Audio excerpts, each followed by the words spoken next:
Hi,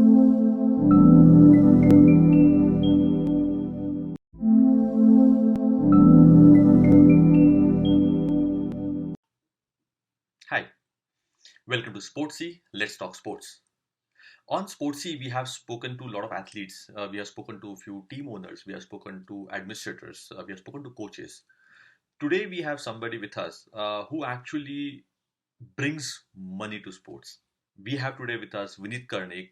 He's a business head for GroupM for entertainment, sports, and live event. And he brings a vast experience of working in the sports and entertainment industry, working closely with BCCI, IPL, and many other sports. Please welcome Vinit Karnik. Hi Vinit, good to have you on Sportsy. Let's talk sports. So for the viewers, Vinit Karnik is the business head for GroupM, handling entertainment, sports, and live events. It's ESP is the property under GroupM, and he's been there for quite some time, almost 14, 15 years, and been dealing with almost all the property that and the brand that have come in India from in the sports industry. And some of the biggest thing that we know of is like the BCCI deals for Vivo and for Oppo and the Byju's, which came into big limelight. But yes, there's a far more beyond what that those deals are. So Vinit, really great to have you on the platform. Great, Sid. I mean, absolutely fantastic to be here. Thanks for having me on the platform, and congratulations to you for starting something very unique and very interesting, where we can possibly share our thoughts and knowledge with people who are interested, mainly the students community, is what I understand. So Yes. fantastic. So absolutely a pleasure to be here. Yes. Thank you, Vinit. And I think those wishes going to go a long way. And coming to directly to the point, so you have a different background from the like you work with Mudra in past, and you come from the I think commerce background to MBA, Mudra, and other industries, and then the group M happened. So did it happen by plan, or it happened by choice, or it just happened and then you grew in the whole thing? Yeah, it obviously happened by choice, and you're absolutely right in getting that. In terms of my background is a bit different. I mean, it's not a Yeah, very sport background from a business correct. standpoint. It's more of a media entertainment kind of a background. So I mean, before IPL happened, I mean, people used to know me as more of the entertainment professional, Correct. spending time with the movie business and the media business. So that's Right. what people used to know me for. But because I mean, the reason pretty much is evident. Said that sports as an industry, sports as a business, till then didn't really exist in the country in the shape and form it is today. Because today it's more organized, it's more professional, it's scaled up big time. There are 10 Right. plus Premier Leagues. Obviously, IPL happened in 2008, and it was no stopping Yeah. for the sporting industry thereafter. So that's pretty much it. So I mean, I'm as good as 12 to 13 years old in the sporting ecosystem, but it's been a phenomenal journey, Right. it obviously happened by choice. So I chose ESP or GroupM as a career option, but didn't really know that sports as a unit will become so big, because Right. when I chose this as an option, we didn't have the visibility of IPL. We used to work with BCCI closely even those days, but those was mainly the India touring abroad Yeah. and home cricket for India. It was just about that. But now it's a completely different ball game. I mean, you have got nine or eight or nine more professional sports adding to the entire sporting kitty, and it's been exciting times since then. Yeah. Excellent. And I think Group M is been part of a lot of activity we are happening in India.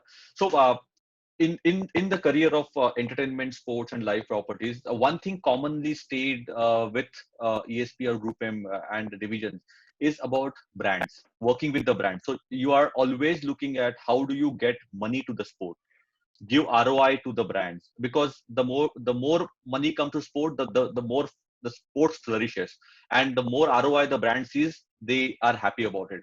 So what is the branding in sport is all about? What does that mean? Is it only about positioning, or it is beyond that? Oh, yeah, it's quite a deep subject actually, but just to give you a Yeah. quick heads up in terms of what branding means. So there are multiple reasons why brands, or I would say advertisers, choose sports as a platform. Yeah, for most of them, I'll give you three examples. Sports is a part of their brand DNA. Sports is a part of their brand culture. Sports is a Right. part of their brand strategy, right? So it has to. So you need to be a long-term investor or a sponsor or a player, whatever you may want to call in the business of sport. Sport is not one business where you come and go, or where you just Right. sponsor something for a year and just go, because because sports is all about passion. Sports is all about coming together of multiple different factors. Okay, and we all know the kind of values sports bring to all of us. To answer your question from a brand standpoint, so brands would make sports as a part of their brand DNA or strategy for multiple reasons. Okay, Hmm. the first reason and the most obvious reason is branding, which in Yeah. our terms is called saliency. Okay, so sports brings a lot of saliency because those logos are visible and so on and so forth. Right Yeah. now, saliency then brings a lot of top of mind recall. Okay, so if you're salient in sports, because sports are consumed, so I mean, one learning about sport is you don't consume sport once. Okay, if you Right. like one sport, whether it's cricket or football or kabaddi or badminton or wrestling or whatever sport it could be, you don't Hmm. consume it just once and you don't see it again. I mean, you like the sport and you grow with that sport, you build it as a part of your own individual or personal brand DNA, right? Correct. So from that standpoint, saliency followed by top of mind recall, which brings in a very unique and a mature stage, which is called about aspirational value amongst consumers. Okay, sports Right. builds perception, and perception builds aspiration. So, for example, I mean today, if the three brands I spoke about, I want to talk about one is Paytm, second is Pepsi, and third is Vodafone. Okay, Right. today over the last 10, 12 years, whatever you may have seen, and Pepsi has been a sponsor of various sporting properties Right. around the world and cricket mainly in India for over 2 decades now. Yeah. Yes. So I mean, any research that you do today with consumer, I mean, you will always get these three names coming and cropping up, irrespective whether they are active or inactive. Correct. What it means is that saliency that people have built, the top of mind recall is still there in the minds of a consumer, which means it has built a very strong aspirational value and a perceived value in the mind of consumers. So that works quite well for brands Hmm. because it eventually connects consumers and fans with the Right. brand, right? It interacts with the brands and the sporting community. So these are some of the main top line reasons why any brand would possibly want to embark the journey of sponsoring a sport. I think very well put through it. Like that it shows the whole array of, obviously the brands have their marketing budget, they have to spend it somewhere, and if sports can give you, as you said, it's not one time, it is like it happens over time, a period of time, that once you become from viewer to fan to fanatic, it's a journey that a fan also has it. I think the moment that journey captured well, I think the value for them is also going up all the time.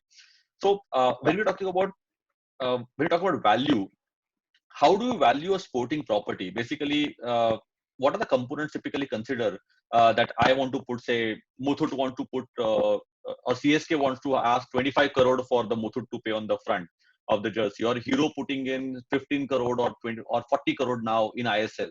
So those numbers are open in market, right? So uh, how do they value this property? When you talk about valuing a property, there are multiple factors that go into it. Okay, so I'll just talk about a couple of key factors that might help Right. people who are possibly seeing this interview. Uh, so the objectives of a brand are very different than the objectives of a right holder. Okay, Mm. so right holder obviously would want to look at values which will multiply their cash flows, right? But the Correct. advertiser looks at it from a very different lens. Okay, advertiser looks at it in terms of what does that bring to the table to an advertiser, whether it's a football property or a cricketing property or a kabaddi or any or a basketball property, doesn't really matter. Okay, eventually what matters is what does that particular property deliver to that brand. So depending upon the objective, so the objective of any brand could be very different. Okay, the sponsorship lens could be very different. Okay, Right. so that's the first major that we consider when it comes to choosing a particular team or a particular sport or a particular geography or Right. a particular league or whatever you may want to call it, right? Whether it's a Right. grassroots or a Premier League, there are multiple options today available, right? Correct. So once that objective is very clearly defined, and that's a very very critical point, because from a sports sponsorship agency standpoint, the key responsibility that we hold is to give a right advice to our clients, Right. and that advice has to eventually feed into their objectives and work for the brand in the short term, middle term, and long term. So once the objective is very clearly defined, we look at multiple different lenses. I mean, the first lens is what are the measured value that Mm. a particular sport can derive to a brand. Now, measured value typically comes from the media assets that a brand has. So what are the media assets? Media assets are things that come on television, the brand logos, the brand activation, the Right. verbal mentions that are seen or heard on various different media platforms. It could be TV, it could be digital, it could be radio, it could be any social Yeah. media assets.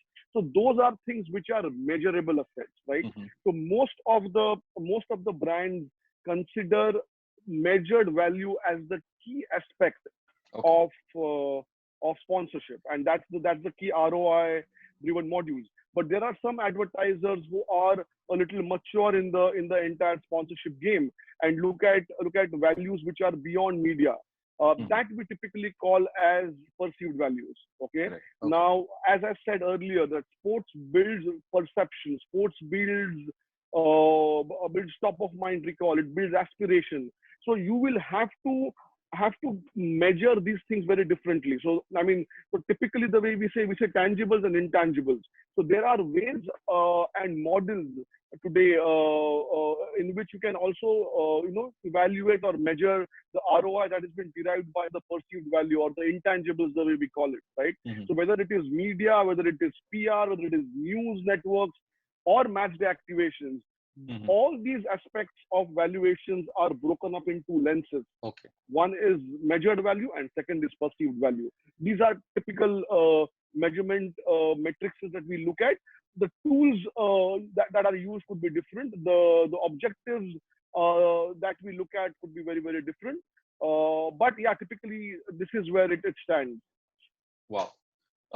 Quite a lot of things for outsider. We usually look at only the visibility that you see on the television, or usually the viewership number, that 400 million, 500 million are the only numbers that get perceived by a regular like Aam Janta. But I think there are a lot of science behind it about how you look at the other numbers.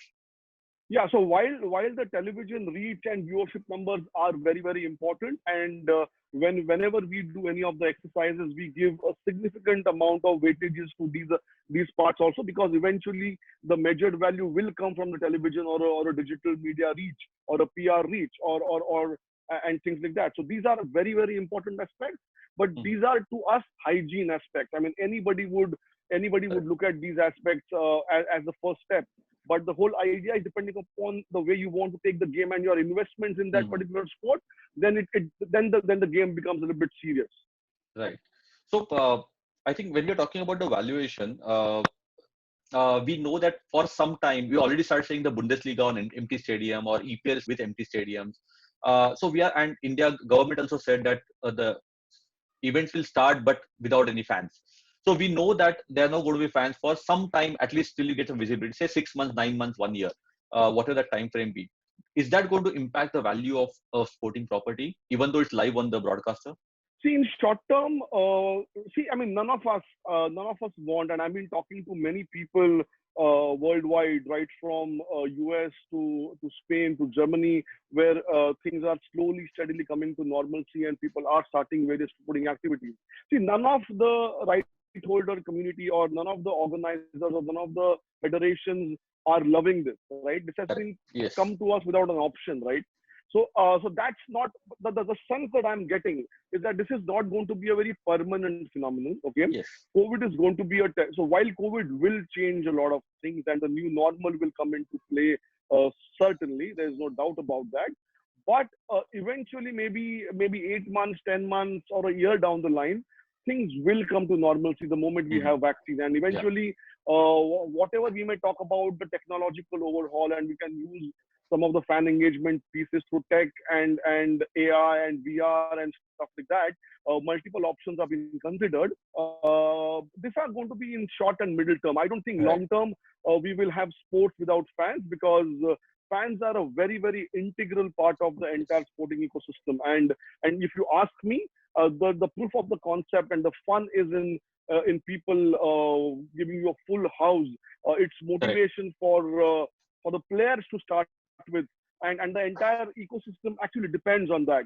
So I am not too worried about the sport being played in the short term without fans, because that's the new normal, and we will have to accept it and gracefully look at how we are going to be making the most out of it. Because for me, the single most important aspect today is about starting live sport.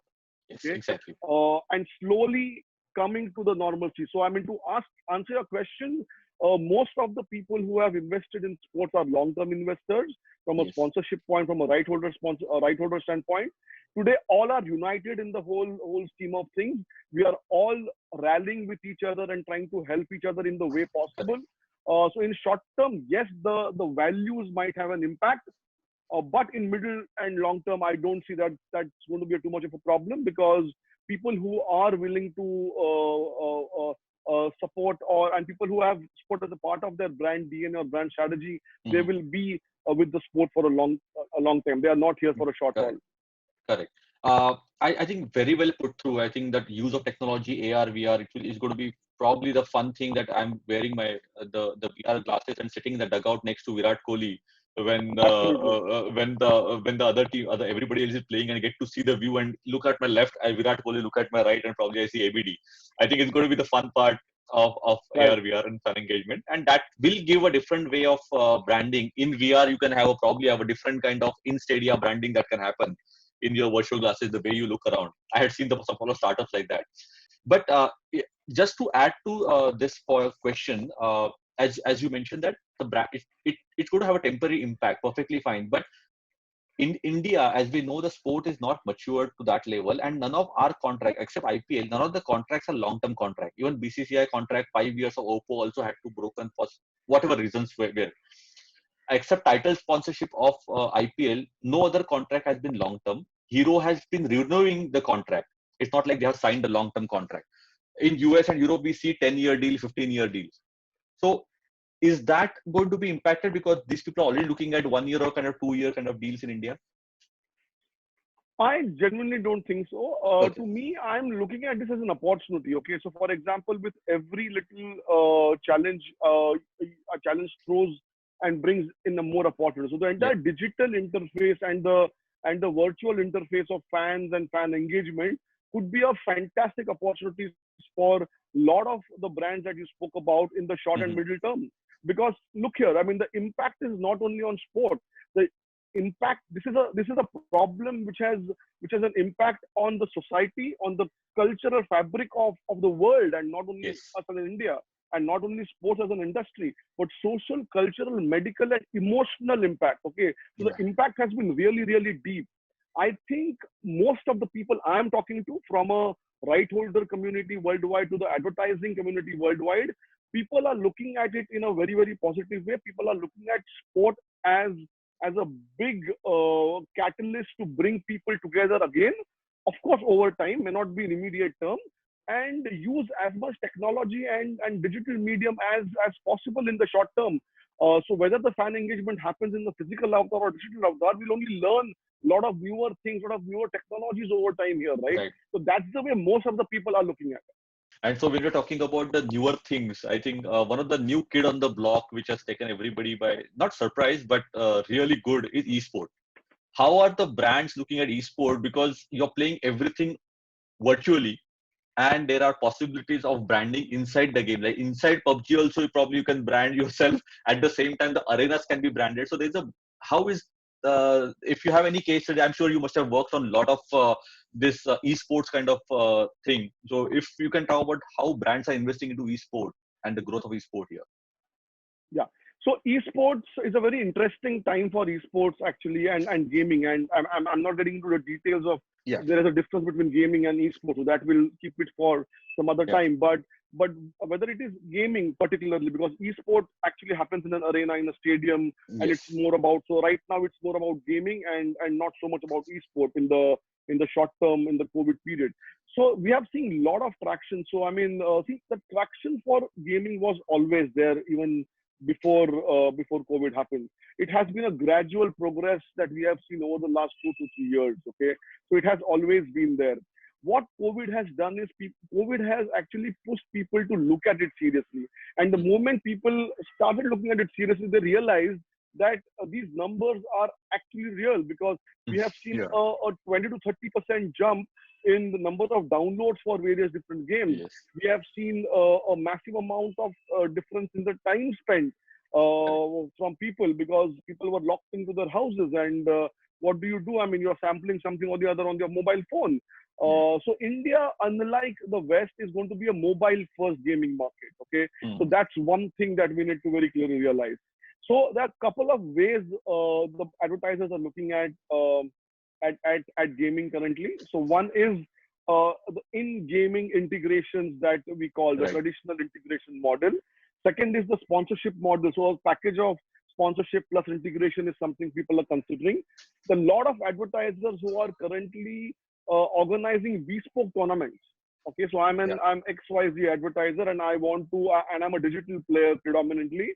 I am taking rights, I'm taking licenses of multiple games and hosting various different tournaments on my platform. Now that's very, very interesting. Okay, so now those things like these are being seen in the real world today, and absolutely exciting times. And the third aspect is the usual aspect of inventory, which we can see. I mean, the way we have got inventory on various digital platforms or on television platforms, the similar inventory can be served on gaming platforms as well. So these are the three different buckets in which we are seeing growth in the gaming sector at this point in time. Yeah, I think the way we saw the F1 racers came together in the simulator and raced, interesting time. And NBA also played those kind of things. So it are making it interesting for fans and giving back to the brands. Yeah. So I mean, these are the one of the most popular examples in the recent time that I have seen. But Yes. what has actually excited me the most in the last week or so has been a campaign that's been done by Domino's in Bangalore, okay, or maybe Karnataka. I know about Bangalore. I don't know if they are extending it to Karnataka or Bangalore city for sure, okay. Wherein they are, so a lot of gaming partners are opened Yes. in the Bangalore city. Okay, so I mean, Domino's is actually running a promo wherein if you order a Domino's pizza, your Domino's extends your half an hour and 1 hour in that gaming parlor. Okay, now that's a immediate so-called proof of concept and gratification that you're giving to your to the people who you want to engage. Two things. One is those are pizza lovers, those are gaming lovers, right? And you will know that the gaming is very, very engaging, and you just don't know how your time passes by. And if you are and you are obviously hungry at that point in time, so you order a Domino's pizza, you don't only fill your stomach, but you actually get an extra time on the gaming device. Now these are quite interesting ways people are doing activations on gaming as platforms as well. So I mean, I just thought that this will help you relate the online gaming business with the live sports. I mean, these are typical live sports examples as well. So there's so much parallel that you can draw through multiple different creative ideas and bespoke ideas for various brands. Waiting for Domino's to launch something in Pune and Mumbai region now. So let's let's see. But sounds pretty interesting and engaging as well, right? It's like one example, like Ludo King became one of the top most downloaded game in the whole world. Whatever the thing they're talking about numbers, it's a Mumbai-based company and huge number that they have seen Ludo King. Next question that I have is we are still talking from the brand's perspective because the whole session is about the branding. What is lacking in Indian sports that the brands are little reluctant, or probably not? They're not going all out the way they bid in international market, the mainly Western market. So what is that lacks in the Indian sporting ecosystem that the brand is still hesitant? So I don't think we lack anything, okay? Because we are a 12, 13-year-old economy, okay? So we are still learning, okay? Yeah. And most of the examples that we are talking about end up being cricketing examples, right? That's Yeah. because most of the sports or the most of the right holders or most of the leagues have actually followed the one shirt fits all kind of a model. So people just replicated IPL models in some form or the other, okay? So that may not be the right thing, and this is the time when people are compelled to think about these things Mm-hmm. and trying to see how we can change the entire model. Okay, so depending upon the sport, okay, the structure of the sport needs to be very very clearly defined in terms of the gap between the grassroots and the Premier League. There has to be a proper pyramid that goes Yeah. right from the grassroots right up till the pyramid, which is perhaps the Premier League solution. So therefore, the structure, all India structure, is very very important for any sport. Like for example, if you look at cricket, cricket has a fantastic structure. I mean, BCCI is at the helm of the affairs, and you have got those state associations who Yes. actually do the hard work. Okay, and then eventually BCCI manages the team India, right? Correct. But the fact of the matter is the real grassroots and the real scouting of talent is done by the state association. So that's the Mm-hmm. structure that has been put together from a cricketing standpoint. While we have these kind of structures for most of the major sports in the country, I don't know to what extent it's followed. I mean, and Right. from a professionalism standpoint. So the point I'm trying to make is a structure between the grassroots and the Premier League very very important. Mm-hmm. A robust, organized fan engagement program is something which I haven't seen in Yes. India yet. Okay, so including cricket, I haven't seen a very very robust fan engagement program. Cricket is very organic and it just happened Yeah. It over just the last happened. Yeah. 2.5, three decades. Okay, so fan engagement structure on that is an important point which we need to debate and look at. Off-season engagement plan. So I mean, whenever we speak about any sport, it's about the league, it's about the match day. Life for a fan is beyond a match day, right? Exactly. So we need to have a very clear off-season plan. Yeah. So again, that's I haven't seen that quite. I mean, I've not seen that for quite some time. Maybe some of the IPL clubs do that, but the emerging sport needs to focus more on that as well. And Mm-hmm. last but not the least, and that's where the entire business of sport actually stands, okay, which is the player profile, okay. Your players needs to be the stars. The Yes. first fan who comes to the sport or to the league or to the game is because he adores and loves that star player. So we need to create stars from these players, okay. So Mm-hmm. we need to build that player profile, build that player aspiration, build that player perception in the minds of fans. So Yeah. these are some areas which I think I would want to leave the entire industry to actually come together, work together, and possibly make India a sporting nation in the next 5 to 10 years.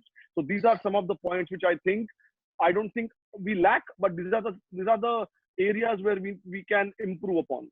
Yeah, and what I think rightly mentioned, these are the pillars of the society as well, and that is how it's going to grow. The way you mentioned about player profiling, I think we also have to look at how loyalty towards the team or the state can improve. The way the whole NCAA model that US has, right, the university sport, and how Yeah. the whole engagement happens. Like people are crazy for that. Like I lived in Bay Area, and I had nothing to do with Stanford other than it was campus was 2 miles from where I was, but I was just wearing Stanford jersey whenever they were playing. So that kind of environment that gets created, and I think we also need to get into that, and very well put forward. So moving, Yeah, so while yeah, while while I would not want to, so while NCAA model is absolutely fantastic and it's worked wonders for US for sure, but I mean, again, we should not do the mistake of following Yeah, a particular model, okay? Because correct. our country is very different. The challenges in India are very, very different. We need to create something which Yes. fits into our schemes of things, which will eventually benefit us as a country from a Yes. sporting point of view. That's the only point I wanted to make. No, I think very well, because we have the different demographic, different terrain, everything is different. Like there's no use of training somebody for in Assam for cricket rather than focus on what the geography also brings to table. I think that's it's a great point. So now let a couple of question more. Sure. One question is something I'm also very curious about. Is like, how do broadcaster decide some value of a sporting property, a right value? How do they decide a right value? See, like we spoke about the sponsorship ROI and the way an advertiser invests in sports. Okay, a broadcaster or a media right owner is a businessman. Okay, it's a pure play business model, right? So basically, it depends upon the popularity of the sport. Okay, that's very very important. Uh, if the sport is popular, there's going to be a demand and supply situation in any market. It's very obvious, right? Okay, so so one is the popularity of the sport. Second is the demand supply situation. Who are you competing against? What are the media rights that are being put up for sale? Whether those are television rights, digital rights, OTT rights, social media rights. The rights are very very different. In India, we have still not seen those list of rights going Yes. quite deep. But if you look at the European model, if you look at the American model, which are much mature economies, the rights for media goes as deep. So there are a lot of rights which the right holder in terms of the federation or the organizer of the league has, but there are substantial amount of media rights which even the clubs have. Okay, so we will reach that. So it all depends upon what is that demand and supply situation in that particular market. And then more importantly, there's a proper methodology in terms of the cash flow model based on the popularity and demand and supply in terms of the acceptability of that sport from an extraction standpoint, from a marketability standpoint. So it's all about business potential and the cash flow strategy that any broadcaster or a media right owner would do, like he would possibly do when he's investing into acquiring a feature film or Right. acquiring the rights of a IP Correct. from some worldwide right holder, or could be investing into a local SAS Bahu program. So it's a similar model depending upon, it's a proper business plan. Right, right. And if I'm not wrong, there were a couple of decades back, the BCCI used to pay to Doordarshan to show the games, and now it's other way around, where the broadcaster is actually buying the rights to show the games. And if I'm not wrong, I think that was the Absolutely, yeah. And absolutely, yeah, yeah. yeah, In the late 80s and in the late 80s, I mean, when there was only one channel, I mean, we had to pay to the broadcaster to because it was the only platform, and obviously, yeah. I mean, I'm sure cricket also would have paid to be featured on that. Yeah. Yeah. So, because all these things which you're talking about, because of the GroupM's relation with managing the rights value and all, it's very it's there inside. For the outsider, what we get to see, okay, the biggest thing we heard was the IPL rights moving from Sony to Star, and the reason was Sony had a bigger bet, but the Hotstar and Star combo together actually won the bid vis-a-vis Sony Live and Sony. Those were the numbers that we came to know as the outsiders. So So think about it. Now, now that you're talking about the IPL media rights, okay, I made 3 points, right? The first point I made was popularity of the sport. yes, Not only the sport was popular, but the league was the most popular league in the country. yes, Second point I made about demand and supply, which means there was competition, and therefore things change. yeah, Okay, so demand and supply situation. And third was a very very strong and a compelling business potential from a cash flow standpoint. Okay, so these were the three buckets which eventually would have made those bids. Yeah. yeah, exactly. A question which I think we have discussed in past as well whenever we got a chance. It's a fun question to or point to discuss is about betting. Okay. What is the effect of legalizing the betting in India? One thing is obviously the good revenue for government, and it could be an organized structure. But what do you think from the overall brand image, properties, broadcaster perspective, the impact of making betting legalized on Indian sport? See, look, I can't comment on the betting aspect of it and whether it's going to be legalized or not legalized. That's it's a state subject, Yeah, and yeah, yeah. I That's a think different topic. government of India is equipped to talk Yeah, about these things. I'm nobody to talk about betting and permission and all of that. yeah, But yeah. what I can, for the benefit of students on this particular show, what I can possibly look at is, see, betting companies and betting plays a very significant role in the sports worldwide. Okay, Yes, so there are lots. So I mean, if you look at Premier Leagues in the Europe, you see most of the betting companies being their principal sponsors at a league level, yeah, at a team level. Yeah, correct. and they have a massive structure for betting. Look at contact sports worldwide. Okay, look at MMA, look at boxing, and all those things. I mean, one of the big revenue models for these things is betting. What Yes, will happen to these things in India? It's something for all of us to wait and watch, and I yeah, really don't have a view on that. But from a revenue model standpoint, it's a very big revenue model worldwide. yes, Is what we should take for sure. correct. I think the covering the topic. I think this topic you can take the master class for not even 3 hours, 6 hours, but probably the whole month.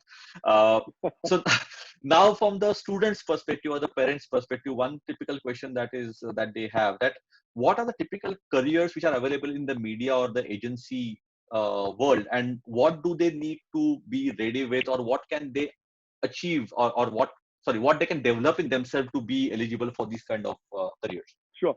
So very clearly, Sid, we are from the industry, and we will obviously speak about this industry from a lot of passion, lot of love, and Yeah. lot of interest, right?